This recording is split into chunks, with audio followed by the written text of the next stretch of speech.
Bonjour à tous. C'est un certain nombre d'images fortes qui demeurent au terme de la première journée de la visite de Benoît XVI à Cuba, 14 ans après celle de Jean-Paul II. La première de ces images, c'est bien sûr la poignée de main du successeur de Pierre avec le général Raúl Castro au sortir de l'avion.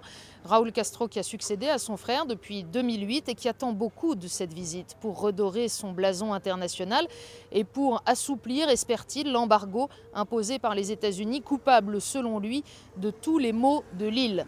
Mais quelques heures plus tard, c'est une autre image, celle de la Vierge de la Charité passant doucement sur la grande place de Santiago de Cuba sous le poster géant qui montre Fidel Castro en 1959 annonçant la victoire de la Révolution. Et puis une autre image, au début de la messe, le premier rang, le président Raúl Castro à quelques dizaines de mètres à peine des chevaliers de l'ordre de Malte en tenue. Ou encore cette statue monumentale du héros de la libération, de l'indépendance de Cuba au XIXe siècle, statue équestre qui surplombe, dans le soir qui tombe, la grande nef bleue et blanc au centre de laquelle est dressé l'autel.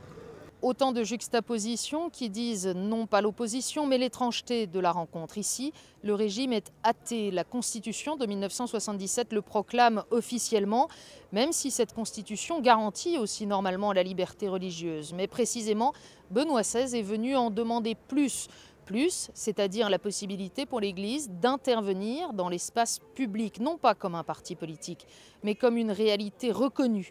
Et Benoît XVI a expliqué quelles sont les armes des catholiques pour contribuer à la construction d'une société ouverte et rénovée. Ces armes, ce sont la paix, la réconciliation et la compréhension. Le pape s'est dit conscient des difficultés qu'affrontent ici les catholiques. Il les a encouragés à rester dans l'espérance. Alors il est difficile de savoir ce qu'en pensent les premiers concernés. Ici, la foule est sage et silencieuse. Les officiers de sécurité sont très nombreux, ils ne sont pas armés, mais ils sont attentifs. Au début de la messe, un homme a voulu crier son opposition à la dictature et au communisme. Il a été maîtrisé et évacué, et les arrestations d'opposants se seraient multipliées ces derniers jours. Benoît XVI, lui, est très attentif à ne pas être récupéré par un parti ou par un autre.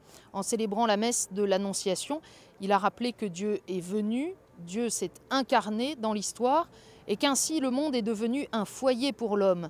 Mais quand Dieu est jeté dehors, dit le pape, le monde devient un lieu inhospitalier.